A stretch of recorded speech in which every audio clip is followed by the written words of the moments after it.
네, 안녕하세요. 과학톡 장슬기입니다.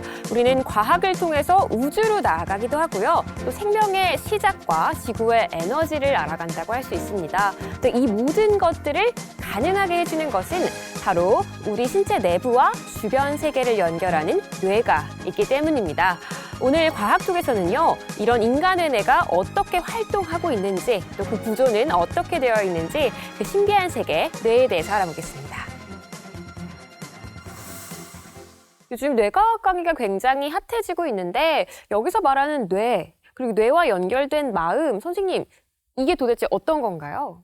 예를 들어 브레인을 그릴 수 있어야 구조를 알아야 그 생물에서 구조가 곧 기능이 되거든요. 네. 그래서 우리가 알고 싶은 건 사실 브레인 기능이잖아요. 근데 사람들은 구조를 안 그리려고 그래요. 그러면서 기능부터 이제 이해하려고 그래요. 근데 그게 두 개가 분리된 실체가 아니고 구조만 알면 대부분 기능은 유추할 수 있어요. 네, 그 점이 좀 특이하고.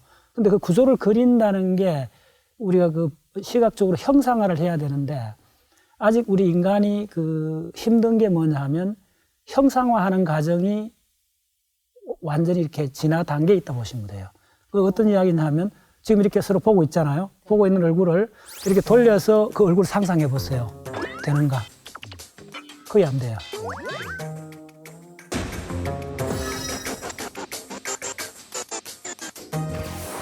네, 오늘은 박문우 박사님의 강의와 함께 뇌를 직접 그려보면서 뇌의 구조와 활동에 대해서 알아보도록 하겠습니다. 아니, 근데 뇌를 그린다는 게 저는 아직 이해가 잘 안 갑니다. 이게 뇌는 저도 그릴 수 있을까요? 아무나 그릴 수 있을까요? 그렇죠. 어떻게 가능할까요? 그냥 하면 돼요. 너무 단순한 문제. 우리는 사실 뭘 어떻게 해야 될까 이렇게 저렇게 생각하는 과정이 굉장히 길어요. 묻고 이렇게 하는 과정이. 그게 심지어 이런 운동을 해보면 60살 먹고까지도 이게 맞나 저게 맞나 가름질해요. 그 시간이 우리 학습하는 시간에 심지어 한 50% 정도 차지한다 보시면 돼요. 그래서 제가 하는 운동은 그 엄청난 마진인 이 시간을 제로로 만든다는 거예요. 그래서 그냥 하자는 거예요. 의외로 많은 질문을 갖고 있는데 그 질문에 보내는 시간이 엄청나다는 거예요. 그래서 곧장 해버리는 거예요. 그러면 이제 이게 그 어떤 메커니즘이냐면 왜 그리 질문을 많이 하냐면 이해해야 된다는 강박을 갖고 있는 거예요. 첫 번째 이해의 족쇄를 풀어주는 거예요. 그래서 저는 자연과학은 이해의 대상이 아니고 익숙해지는 대상이라 그렇게 보는 거예요. 완전히 프레임을 바꿔버려야 돼요. 그러면 단지 어렵다는 이야기를 하지 않고 이해 못했다는 이야기를 하지 않고 익숙하지 않았다고 하면 우리가 좀 더 심리적 부담이 경감이 돼요. 그 다음부터 즐길 수가 있어요. 가장 못 즐기는 이유가 뭐냐 하면 특히 나이 드신 분들은 뭘 하면 이해를 해야 된다 생각하는 거예요. 근데 우리 사이언스는 현미경과 만원경이 나온 이후부터 시작을 한 거예요. 엄밀한 사이언스는. 그 말은 뭐냐면 감각이 끝나는 데서부터 과학이 시작을 해요. 그래서 우리가 인류가 초기에는 자연의 여러 가지 그런 형태나 이 기후 변화를 보고 감각을 통해서 본 비엄밀 과학을 했어요. 풍수나 뭐 이런 것들이. 근데 현미경과 만원경이 들어오고 나서부터는 감각이 끝난 영역, 저 우주 먼 별이나 세포 속이나 이걸 보기 시작했던 거예요. 그래서 과학은 이해의 대상이 아닙니다. 감각인 경우에 그게 지각으로 바뀌어서 이해의 대상이 되는데 과학은 물론 최종은 이해가 돼요. 근데 순서를 바꿔놓는 게 굉장히 효율적이에요. 먼저 익숙해지면 익숙해지는 순간 이해가 와버려요. 근데 그 반대는 아니라는 거예요. 예를 들면 일반 상대성 이론을 제가 강의를 한 8년째 하고 있는데 강의를 해보면 대부분 사람들이 다른 쪽에 그 전문 직종에 있는 사람들이 처음에 갑갑함을 느껴요. 그걸 자꾸 이해를 하려고 그래요. 근데 우리 지구라는 행성에서 진화한 우리 브레인은 시간과 공간을 분리하게끔 진화해 왔어요. 속도가 아무래도 강속보다 너무 낮기 때문에. 그렇기 때문에 4차원 시공을 비주얼라이즈 하는 게 원래 불가능하게 돼 있어요. 그래서 사이언스는 저는 이해의 대상이 아니고 익숙해지는 대상이라 바꿔보면 지금까지 많은 질문했던 거가 그 에너지를, 그 시간을 다 제로로 만들 수 있어요. 그다음부터 풍덩 들어가는 거예요. 아니 근데 저는 박사님 말씀 들으면서 나는 좀 느릴 수도 있겠다. 다른 세 분은 이미 좀 익숙하신 분들이고 많이 아시는 분들인데 저는 과학 잘 모르니까요. 저 같은 사람이 조금 더 느리지 않을까요? 그리고 지금 계속 이야기하지만은 이럴 거라는 것이 다 심리적 부담이거든요. 공부를 즐기려면 어떻게 되겠어요? 부담이 없어야죠. 그리고 시험을 싫어하는 이유가 심리적 부담이잖아요. 그래서 저는 이런 가운데도 시험을 1차 안 봐요. 저는 시험이 오히려 즐기는데 방해라 보는 사람이에요. 진짜 즐기면 시험 필요 없어요. 그리고 다 알게 돼요. 그러면 지체 없이 시작해 보도록 네, 하겠습니다. 뇌를 그려봅시다. 네, 뇌를. 그려보겠습니다. 네, 좋아요. 네, 좋아요. 자, 요거 하나만 알면 브레인 책 한 권 읽는 것보다 더 낫다라고. 예. 그래서 자, 그 전제를 잠깐 말씀드릴게요. 우리 뉴럴 시스템, 이 브레인이 왜 존재하느냐 이걸 봤을 때 지구라는 행성에서 어떤 동물이 있어요. 동물이 동물로서 존재하기 위해서는 F1을 만들어야죠. 자식 후손을 남겨야 되죠. 두 번째는 뭐냐 하면 자기 몸을 유지해야 돼요. 그러려면 먹이를 먹어야 돼요. 자, 성 파트너하고 F1을 만드는 파트너하고 먹이는 내 바깥에 있어요. 이게 대전제잖아요. 그러면 이 먹이하고 내 파트너를 테이크인 해야 돼. 내한테 갖고 와야 돼요. 이 과정입니다. 브레인이 하는 역할은. 그러려면 첫 번째 뭐냐 하면 첫 번째 내가 뭘 원하는지를 알아야 돼요. 원하는 거. 이걸 바로 뭐냐면 본능이라고 그래요. 본능 시스템이 동작하는 거예요. 그 다음에 두 번째는 뭐냐 하면 바깥에 뭐가 있는 걸 알아야 되잖아요. 그걸 감각이라 그래요. 요거 두 개로 돼 있어요. 그 다음에 바깥에 내가 원하는 먹이가 있고 내가 또 뭘 원하는 걸 알고 있다. 이걸 단순하게 생각하면 안 돼요. 갈증이나 배고픔이나 이런 거는 곧장 알죠. 통증이나 곧장 아는데 은근한 스트레스는 잘 몰라요. 이게 굉장히 고단해요. 그래서 이 바깥에 있는 대상을 아는 거하고 그럼 알았다. 그러면 내가 이걸 가서 접근을 해야 되잖아요. 그래서 운동이 있는 거예요. 그래서 감각과 운동. 그 다음에 하나가 있어요. 이 접근하는데 방법론이 있어요. 그 방법론에서 나오는 기억인 거예요. 그래서 브레인에서 다루는 거는 세 가지 분야입니다. 감각과 기억과 운동이에요. 이 세 가지 중에 더 근본적인 거는 감각하고 운동이에요. 동물은 이 기억이 일하기에 굉장히 약해요. 한 10분 정도밖에 유지가 안 돼요. 근데 우리는 그러니까 감각하고 운동만 이해하시면 브레인이 거의 다 알아요. 그래서 감각하고 운동이 어떻게 되는가를 그려보겠습니다.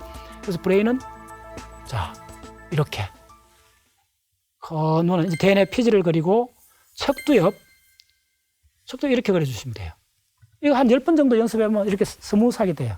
일단 한번 그려봤어요. 잘하시네. 요게 이제 요렇게 들어가면 돼요. 됐죠? 이거만 알면 돼요, 사실은. 그 다음에 손에는 어떻게 돼 있냐면, 요렇게 해서 손에는 요렇게 요 곡면을 따라서 요렇게 해갖고 이렇게 늘어오는 거. 이게 척수로 늘어오는 거. 다 됐어요. 이거 그릴 수 있으면 내과책 한 권 읽는 것보다 나아요. 좀 다시. 이거 그릴 수 있습니다. 10번 딱 연습하면 돼요. 그때부터 브레인 지식에 갖다 붙는 거예요. 자, 됐죠? 그 다음에 이제 이 대뇌 피질, 140억 개의 뉴런이 있는 대뇌 피질을 이걸 나눠야 돼요. 그래서 이렇게 중심열이 있어요. 호랑이 있고, 그래서 이 앞쪽이 운동이에요. 뒤쪽이 감각이에요. 이렇게 간단해요. 자, 그러면 감각은 어떻게 되느냐 하면 시각은 1차 영역 시각이 이 영역이 V1이라는 영역이에요. 비주얼 프라이머리. 그래서 바로 우리 이 뒤통수 요거 있어요. 네.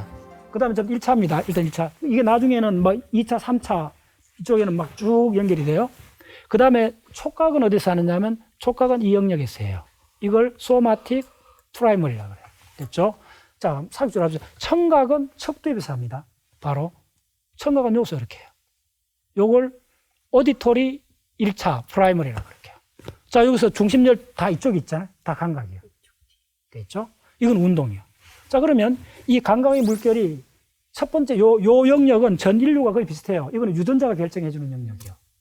네. 그래서 이걸 호몽쿨루스라 그래요. 내가 가는 사람 다 그릴 수 있는 거예요. 자, 그 다음에 어떻게 되느냐면 1차에서 촉각도 한번 간단히 생각해보세요. 이게 그냥 뭐 부딪히는 탁 이렇게 하는 게 있고 주머니에 동전을 만지면 이게 500원짜리인지 100원짜리인지 금방 알잖아요. 그건 고급 과정이에요. 그러면 그거는 2차로 처리해줘야 되잖아요. 음악도 고전 음악을 하려면 귀가 뚫혀야 되잖아요. 느낄 수 있어야 되잖아요. 그리고 1차를 넘어서는 거예요. 그래서 감각은 2차로 가는 영역들이 있어요. 그래서 2차를 빨리 2차를 파랗게 해주세요. 그래서 2차 영역이 SA, A는 어소시에이션 연합 영역이라고 그래요. 자, 시각도 마찬가지입니다. 시각도 이렇게 가서 연합 시각이 있어요. 그래서 밤에 잠잘 때는 시각 일로 안 오잖아요. 안 와도 연합 시각에 저장된 기억이 있어요. 그래서 이게 VA 영역이에요. 청각도 마찬가지로 AA 영역이 있어요. 어소시에이션, 연합 영역이 있어요.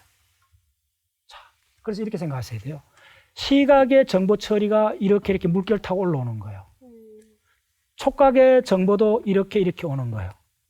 청각의 정보도 이렇게 와서 요 만나는 영역이 바로 앵글로 자이러스라는 영역이에요. 그 영역이 거의 300만 년 동안 지나갔다고 보시면 돼요. 그 영역이 바로 인류가 타제석기, 돌을 쪼개갖고 도구를 만들었던, 도구를 간장했던 영역이요. 근데 더 중요한 요 영역입니다. 요 세 가지 물결이 만나는 이 영역이 초기에는 도구를 썼어요. 도구를 만들었어요. 근데 이 영역이 곧장 나중에 어떻게 되느냐 하면 호모사피엔스 오면서 이 영역이 언어 영역으로 바뀌어져요. 언어 영역이 됩니다. 도구하고 이 영역은 같이 돼요.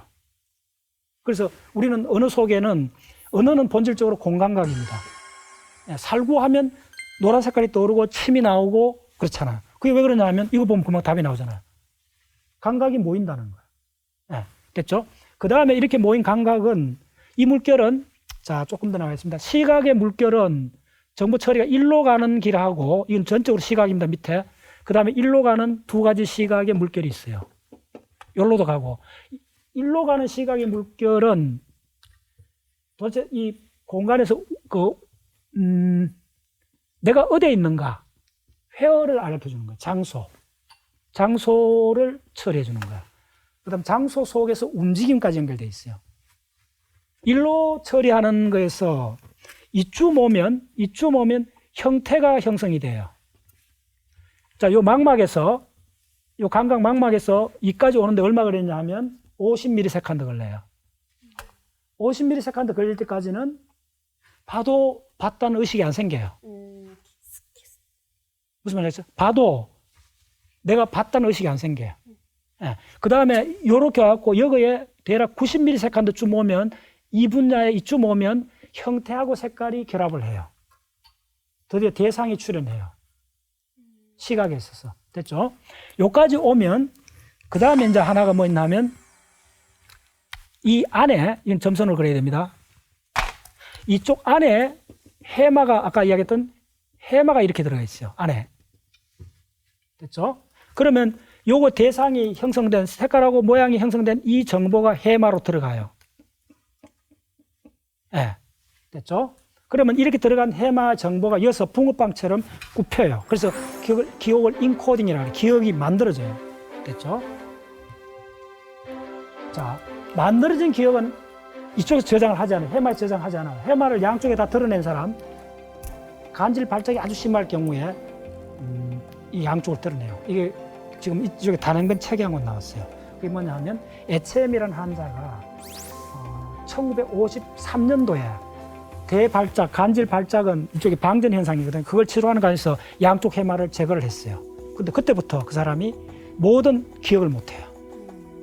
인류가 기억이 어디에 저장되는가를 안 것도 1953년도 그 사건 이후로 알게 된 거예요.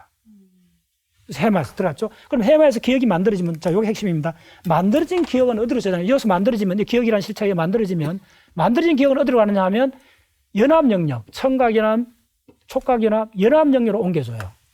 그래서 이게 장기 기억으로 가요. 수십 년 살아남는 기억으로 가요. 자, 이제 요까지 어떻게 했죠? 감각에서 기억으로 갔죠. 네. 그래서 요 가는 요 과정이 뭐냐면 지각으로 바뀌어가는 거예요. 그리고 지각은 전 인류가 다 달라요. 그리고 지각은 전적으로 창의적인 과정이에요. 그래서 지각은 전 인류가 다르기 때문에 뭐냐면 피카소 그림을 초등학생이 보는 경우하고 미술 전문가가 보는 사람 완전히 다르잖아요. 한 사람은 감동의 눈물을 흘릴 수 있어요. 지각이 달라서 그래요. 감각은 동일해요. 망막에 맺히는 건 어느 정도 비슷해요. 네. 그래서 창의성을 따로 이야기할 필요 없어요. 지각은 전적으로 개인별로 다른, 학습에 따라서 다른 만들어지는 과정이에요. 네. 그 과정이 굉장히 복잡합니다. 그러면 지각하고 감각 사이의 관계는 뭐냐면 촉발시키는 관계예요. 인과관계도 아니고 상관관계도 아니고 트리거를 시켜주는 거예요. 어쨌든. 자, 그 다음에 기억 저장됐어요. 이제 이쪽 운동을 나가야 돼요. 이제 내가 초등학교 동창을 30년 만에 만났다 생각해 보세요. 그러면 자, 초등학교 동창의 형태가 오는 거예요. 내가 봤어요. 그러면 초등학교 동창의 모양은 어떻게 되느냐 하면 이쪽에 갔던 형태하고 색깔이 합쳐졌잖아. 그러면 이 정보가 곧장 이렇게 가요. 전전두엽. 예. 프리프론탈 코텍스 전전두엽으로 가요. 예. 이렇게 가면 이 전두엽으로 가요. 가면 지금 실시간으로 잘 보세요. 조금 다루세요. 실시간으로 리얼타임으로 지금 내가 보고 있는 사람의 정보 여기까지 가요. 그리고 이 사람 누구야 하고 딱 보잖아요. 보는 순간 처음에 만약 30년 만에 처음 보는 초등학교 동창 같으면 어떻게 했어요? 저거 누구야? 한참 봐야 되잖아요. 네. 한참 보는 때 일어나는 현상이 이 앞에 지금 내가 지금 보이는 이 사람을 이 기억의 창구에서 불러와야 되잖아요. 그래서 거기 어디 있어요? 요거 저장돼 있는 거야. 요 빨간 선 시각연합 영역에 그 친구의 초등학교 모습이 들어가 있는 거야. 그래서 이걸 불러오는 거야. 야가 아까 기억을 불러온다 그랬죠? 야가 이렇게 불러오는 거야. 아, 너 누구 아니냐 하고 아는 거야. 야가. 그러면 어떻게 되냐면 반갑다는 감정이 이어서 확 생기겠죠? 그 다음 어떻게 되냐면 이쪽에서 운동으로, 자, 악수를 하든지 포옹을 해야 될 거 아니야? 운동으로 나가요. 그러면 이쪽 운동 영역이 프리모탈한 영역이 있어요. 어쨌든 그리고 나가면 이 운동이 그 다음에 내가 이제 초등학생 동창을 알아봤으니까 운동 출력이 M1으로 가요. 그러면 이 운동 출력 M1으로 가면 자, 그 다음 어떻게 되냐면 이 운동 출력이 이어서 척수를 타고 이렇게 내려가는 거예요. 그러면 자, 손가락으로 가겠죠. 그래서 악수를 하는 거예요. 요까지가 그 1초 내에 빠를 때는 4분의 1초 만에 250ms에 일어나요. 그래서 결론은 뭐냐 하면 우리 브레인은 D는 감각, 앞은 운동, 가운데 속은 기억. 요 세 가지로 돼 있어요. 그런데 이게 이제 뭐냐 하면 우리가 두루프 하잖아요. 포트란의 소프트웨어 이렇게 하면 두루프 돌듯이 이게 루프를 도는 거예요. 계속 돌기 때문에 이 전두엽이 점점 발달해지는 거예요. 어른이 되면. 이게 뭐냐면 기억이 점점 농축이, 경험이 굉장히 농축이 되는 거예요. 그래서 최종적으로 이게 모든 게 어디 기착되느냐 하면 감각과 운동이 나오는데 사람마다 이 운동이 다 달라요. 그게 이제 그 사람의 습관적 반응, 개성이 나오는데 이 달라지는 포인트가 바로 기억이요. 이 기억이 바로 학습의 결과예요. 자, 기억이 없으면 여러분들은 울지도 못해요. 웃을 수도 없어요. 혹시 이제 가까운 사람들이 돌아가서 갖고 갔는데 눈물이 안 나올 경우도 있어요. 근데 먼 친척 상가에 갔는데 막 슬픔이 북받쳐 올 때가 있어요. 그 차이는 뭘까요? 기억이죠. 명하죠? 예. 전적으로, 예. 기억은 왜 그러냐 하면, 우리의 기억을 만드는 회로하고 감정을 만드는 회로가 거의 상당한 부분이 오버랩이 되어 있어요. 그래서 어떻게 되냐면 이 해마의 요 앞쪽에 뭐가 있냐면 편도체가 감정을 만들어요. 굉장히 중요해요. 편도체가 있고 이쪽에 중격핵이라는 게 있어요. 여기서 편도체하고 중격핵, 요거의 감정의 중축, 또 이게 마약 중독의 중축이 됩니다. 여기서 해마로 엄청난 신경다발이 들어가요. 이걸 셉토 히포캄팔 패스웨이라고 하는데, 그래서 우리는 가치 중립적인 건 학습할 수 없어요. 먼저 가치로 물들여야 돼요. 내가 좋아하기 전에는 학습은 거의 불가능에 가까워요. 기억의 중요한 법칙이 뭐냐면 기억은 반드시 주의 집중, 어텐션을 해야 돼요. 집중하지 않고 주의를 어텐션하지 않고 기억한 거 하나만 예를 들어줘 보세요, 저한테. 잘생긴 남자? 어느 순간에 그냥. 근데 딱 꽂힌. 그런 거 말고 이제 그 무슨 얘기냐면 의미 기억들, 학습하는 이런 거, 영어 단어나 시를 암송한다든지 유명한 구절을 암송할 때 어텐션 하지 않고 암송이 불가능해요. 그래서 반드시 기억은 주의 집중을 가야 돼요. 근데 주의 집중할 때 뭐가 나오냐면 노로에피네프린이라는 신경 전달 물질이 나와요. 이 노로에피네프린 신경 전달 물질이 나오는데 이게 바로 어텐션을 가능하게 해주는 물질이에요. 근데 냉수면 꿈에서는 야가 거의 안 나와요. 그럼 어떻게 되냐면 주의 집중을 못 해요. 자, 우리가 낮 동안에 어텐션을 한다는 말은 뭐냐면 많은 자극 중에 하나를 선택해갖고 하나만 물고 늘어지는 거잖아요. 네. 근데 꿈에서는 이게 반대 현상이에요. 꿈에서는 노르에피네프린이 안 나오기 때문에 모든 기억에 접근할 수 있다고 보시면 돼요. 그 결과가 뭐냐면 전 인류는 어느 누구도 꿈의 스토리를 만들어낼 수 없어요. 그렇잖아요. 오늘 밤에 어떤 꿈을 꾼다고 내가 예측할 수 있나요? 불가능해요. 그럼 루시드 뭐냐? 그건 좀 루시드 드림 달라요. 이런 거. 정확히 질문했어. 루시드를 있어요. 루시드 드림은 왜 가능하냐 하면 그것도 일종의 꿈이긴 한데 꿈 중에 루시드 드림 꿈은 내용이 굉장히 황당해요. 황당할 경우에 이게 동작 안 한다 그랬잖아요. 일시적으로 이쪽이 연결이 돼요. 일시적으로 이 전두엽이 활성화돼서 꿈의 스토리를 만드는 거예요. 보통 정상적인 꿈은 야가 쉬고 있어요. 그런 거예요. 그래서 조금만 더 갈게요. 요걸 이제 기억을 보시면 기억을 할 때 낮 동안에는 왜 어텐션을 해야 기억이 되느냐 하면 이 어텐션을 하는 경우는 주의 집중을 하고 감정에 묵들어 있어요. 아, 저거 중요해 이렇게 되는 거예요. 그때는 이 편도체에서 노르에피네프린이라는 물질이 확 분비돼가 해마를 적셔줘요. 간단히 말씀드리면. 그러면 그때 본 장면은 놀란 반응을 동반해갖고 딱 그냥 기억이 돼요. 그래서 내가 저쪽에 뇌를 그 호르몬적으로 연구하는 미국의 그 전문가 그 책 서문에 이런 이야기가 나와요. 자기가 평생을 그 기억을 연구했는데 자기가 우연히 그 유럽 중세사를 잠깐 보다가 유럽의 중세 때 귀족들이 그 가문끼리 하루 종일 무슨 회의를 하고 중요한 행사를 했을 때는 그래 문자로도 기록도 하는데 그때 그 동네에서 7살쯤 되는 어린애를 불러온대요.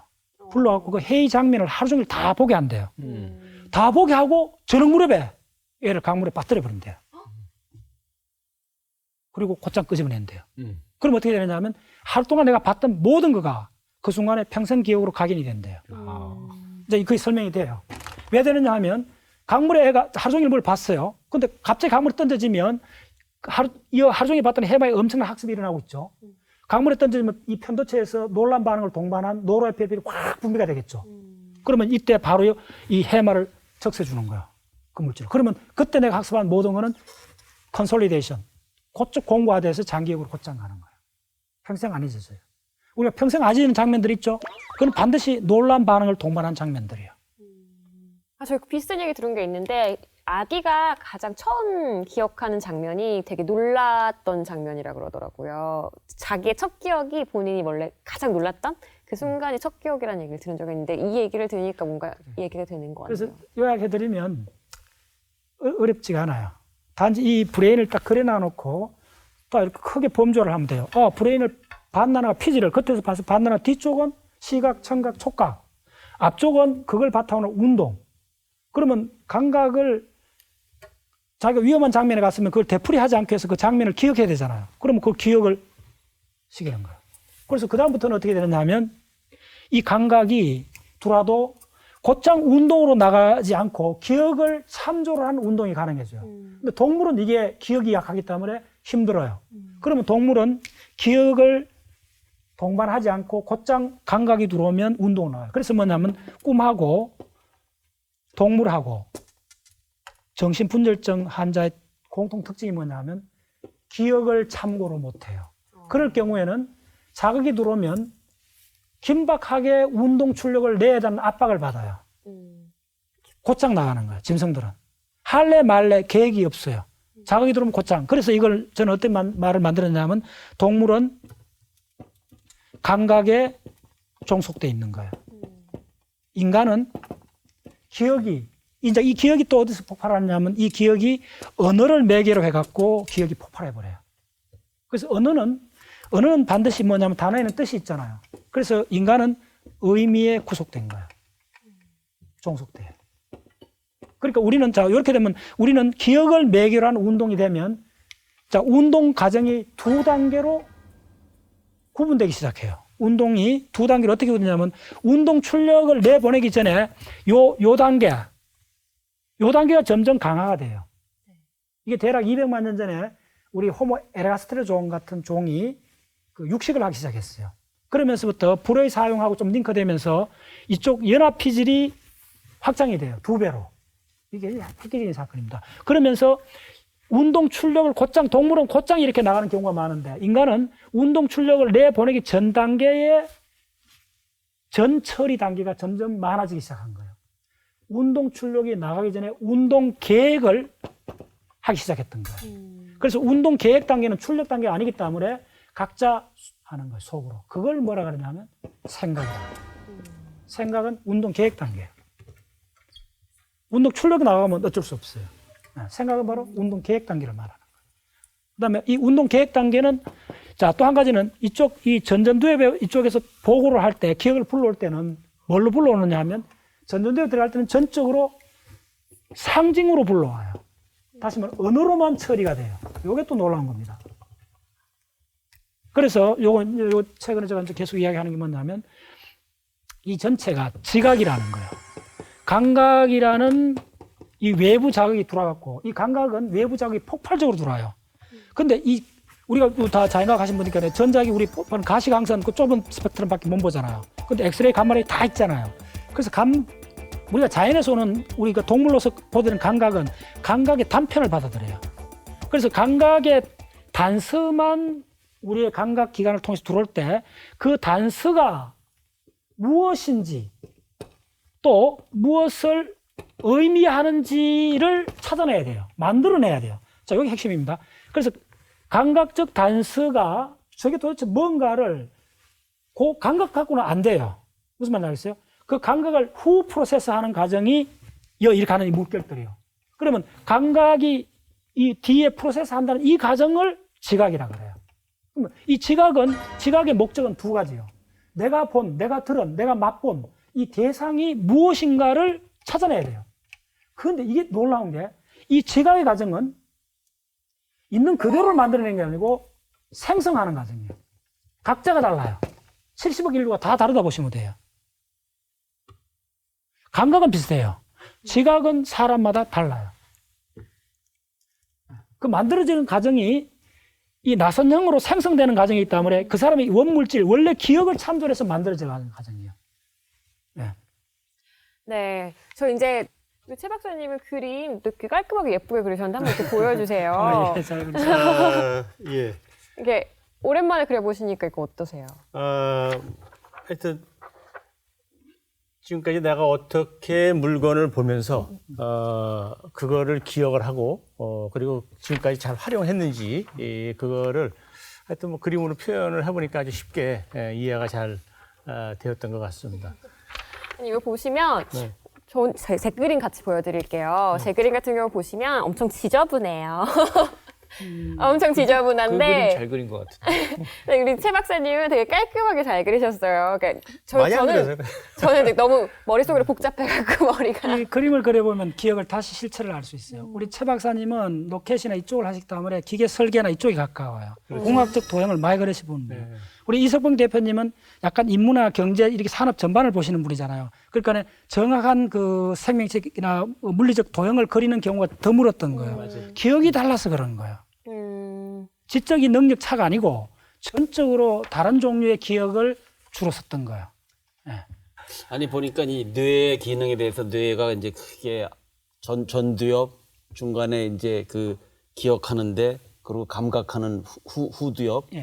뭐 이렇게 해서 그것이 그 뇌의 기능이 아주 가장 핵심적인 무엇을 감각하고 그것을 기억도 하기도 하고 또는 그것을 운동을 하도록 시키고 하는 이런 그 큰 줄거리가 어떤 부분에서 어떻게 된다. 그리고 감각을 갖다가 기억을 하고 그것을 다시 지각하는 데는 각각의 개인의 창의력이 들어간다. 그러니까 인간이 동물하고 차이가 내가 얼마큼 지각하고 뭐 하는 것이 이제 인간의 능력의 차이. 그러니까 우리가 이제 다른 얘기를 하면은 옛날 소크라테스가 너 자신을 알라 이런 얘기인데 너 자신을 알라 한다는 게 너의 뇌가 기억하는 거를 알으라는 얘기나 마찬가지잖아요. 그러니까 그거를 얼만큼 누구나 동물도 그렇고 사람도 그렇고 감각하는 거는 다 하는데 그것을 어떻게 내 것으로 만들어서 창의적인 것으로 변화시키는가. 그것이 이제 뇌의 기능인데 어떤 부분에서 그냥 크게 어떻게 작동을 해서 그게 실제 운동으로까지 나타나나 그런 것이 아마 큰 틀에서는 좀 이해가 잘 된 것 같습니다. 예. 네, 아이고, 뭔가 오늘 뇌를 가지고 뭔가 즐겁게 놀았어야 되는데 아직 너무 부족해갖고 즐겁게 놀지는 못하고 머리가 조금 더 아픈 느낌입니다. 뭔가 오늘 뇌과학에 입문을 한 그런 느낌인데요. 지금까지 박문호 박사님과 함께 이렇게 뇌를 그려보면서 뇌가 어떤 활동을 하고 있는지 알아봤습니다. 우리 2016년을 마무리하는 방송이니까 2016년 어떻게 보내셨는지, 과학계에서는 어떤 일이 있었는지 한번 짚어보고 2017년에는 어떤 소망이 있는지 한번 이야기해보는 시간 갖도록 해보겠습니다. 먼저 최현석 박사님부터 부탁드릴게요. 오늘 우리 박문호 박사님의 이제 뇌과학에 대한 공부를 하면서 전자공학을 공부하셨죠. 전자공학을 공부하셨는데 여러 가지 그 뇌에서 일어나는 그 원리라든지 그런 것들이 전자공학을 활용하면 상당히 쉽게 이해하실 수 있겠다 싶은 생각이 들어서 하여튼 상당히 그 관련이 많은, 초반에는 전자공학을 하시면서 왜 뇌공학을 하셨나라고 생각을 했는데 지금 설명을 들어보니까 상당히 그 밀접한 이런 관계가 있다는 거를 알게 됐고, 지난번에 우리 올해 상당히 큰 그 이슈를 만들었던 알파고, 이세돌 구단이랑 바둑 대결을 했던 알파고를 만드는 하시비스도 사실은 인지신경과학으로 박사학위를 받았어요. 그러니까 어떻게 보면 뇌과학에 대한 이 메커니즘이라든지 이런 원리 같은 거를 잘 활용을 해서 인공지능을 만드는데 이제 잘 활용을 했기 때문에 앞으로 우리가 인공지능 분야에 많은 연구를 하기 위해서라도 이 뇌과학에 대해서 앞으로 좀 더 많은 공부도 하고 또 연구를 해야 될 필요가 있다는 생각이 들고요.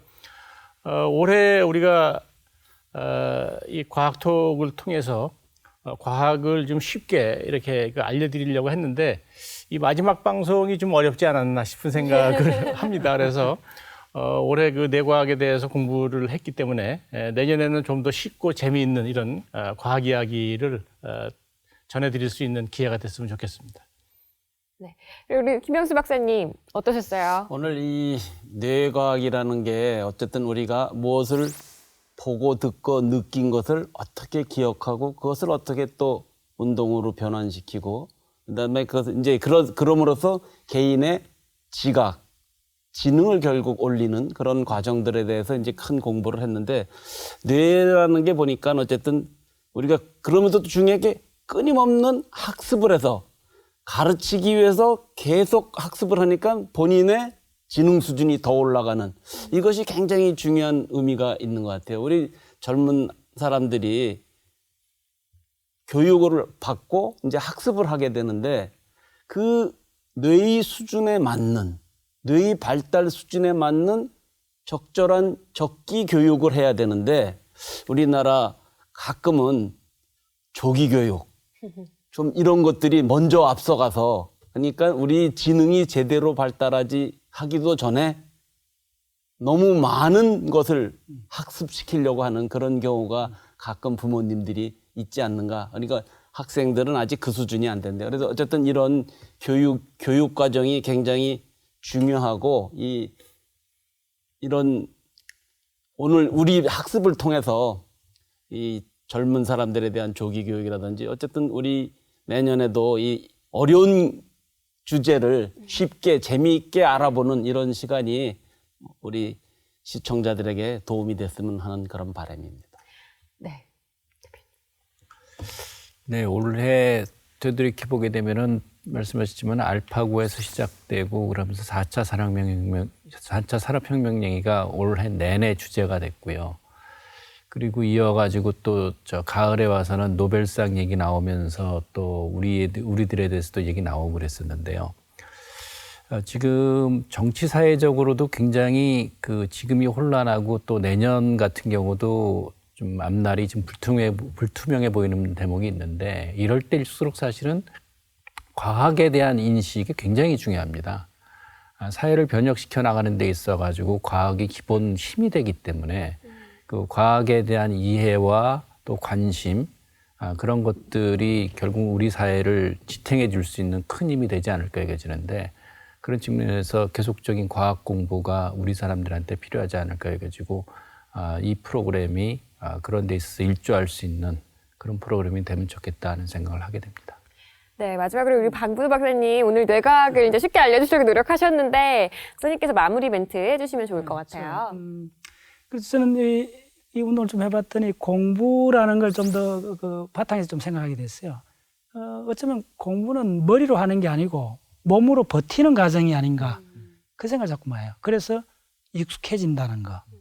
그러면 처음에는 생소했는데 익숙해지는 과정이 바로 학습이고 그런 관점에서 우리는 그러니까 알아듣기 쉽고 이해되는 걸 지향해야 돼요. 오히려 생소하고 모르는 거가 그렇죠. 신경이 쓰여야 공부가 되는 거거든요. 그거는 모르는 거예요. 그래서 우리 간단히 생각해 보면 돼요. 내가 다 들어서 알고 있는 내용, 소설 같은 거나 주말 연속 같은 거는 학습 관점에서, 다른 관점은 뭐 여가를 즐긴다는 건 괜찮은데 학습 관점에서는 알아듣는 강의나 이해되는 걸 들을 이유가 뭐가 있습니까? 되게 자명하잖아요. 학습 관점에서는. 그래서 뭐냐면 우리 사회가 과학의 대중화가 아니고 최천 교수도 그 이야기를 하시고 많이 사람들 하는데 대중이 과학으로 올라가야 돼요. 학습 근육을 키워갖고. 그래서 가급적이면 어렵다는 말을 조금 피하고 익숙하지 않았구나라고 해야 돼요. 오늘 또 나오신 선생님 중에 내가 그림을 봤더니 한 번도 안 그려봤네. 아마 오늘 브레인 그림 처음 그려봤을 거예요. 그건 정확히 이제 우리가 그걸 공정하게 평가를 하려면 내가 참으로 익숙하지 않은 분야였네. 그래서 우리 사회는 가급적 과학에 대해서 과학계 종사하는 사람부터 어렵다는 말을 좀 쓰지 말고 익숙하지 않았구나. 이 운동을 좀 하고 싶어요, 저는. 그래서 과학은 대중 눈높이에 늘어오는 것이 아니고 대중이 훈련해갖고 마라톤처럼 과학으로 올라가야 돼요. 대중의 과학화가 돼야 돼요. 네, 정말 좋은 말씀 감사합니다. 오늘 와주신 박문호 박사님을 포함해서요, 올 한 해 너무 고생 많으셨습니다. 오늘 과학이 우리에게 주는 시사점을 알아보고 또 재미난 이야기를 풀어보는 시간 과학톡. 오늘은 신비한 인체의 기관, 뇌에 대해서 함께 알아봤습니다. 시청해주신 여러분 고맙습니다.